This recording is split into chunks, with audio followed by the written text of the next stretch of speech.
Now, democracy is the bedrock of any society that calls itself free, and the ability of one society to take a government and throw it out in favour of another government is a profound power, especially when it's done with votes at the ballot box rather than with guns and bullets.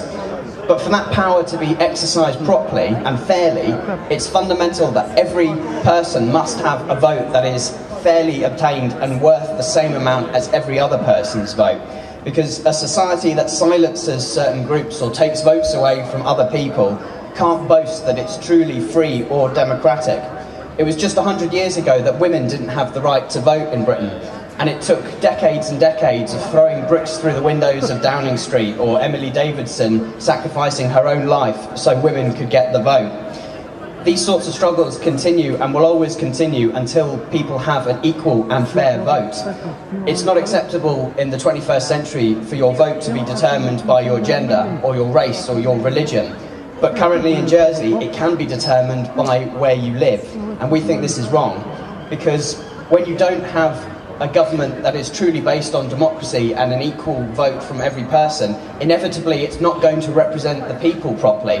What democracy does is it ultimately provides us with a better government because it accurately reflects the values of the people it should be representing. So it can incorporate and consider criticism from the public and take on board their views when it makes its decisions. So when you're forming a democracy, you have to have democratic principles behind it.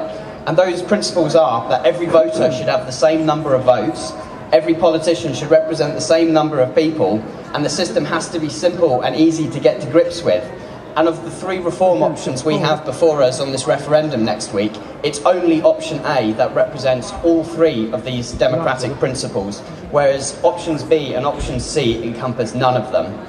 What option A will do for electoral purposes, it will divide the island into 6 districts based on the parish boundaries by grouping them together, so that they'll each have around the same population and every voter will have 7 votes and will have 7 deputies. That's simple, it's fair and it's democratic. No matter if you live in Gorey, St Wan's Village or St Obund, you'll have a fair and equal say, like all other islanders, in how Jersey is run. But think about those 3 principles again that I mentioned. Well, the current system we have in the States is not compatible with any of those principles, because you have 3 different types of states member, they all represent different types of people, everybody has a different number of votes depending on where you live, and some states members are actually elected to run the parish rather than to be states members. So it's not compatible with any of these principles. But for some reason we're being offered one option for reform, which is option B, in which none of these principles of democracy are also found. Because under option B, your equal and fair representation idea goes out of the window. For a start, it's not simple, because we'll continue to have 2 types of states member, which are elected with different roles, different mandates,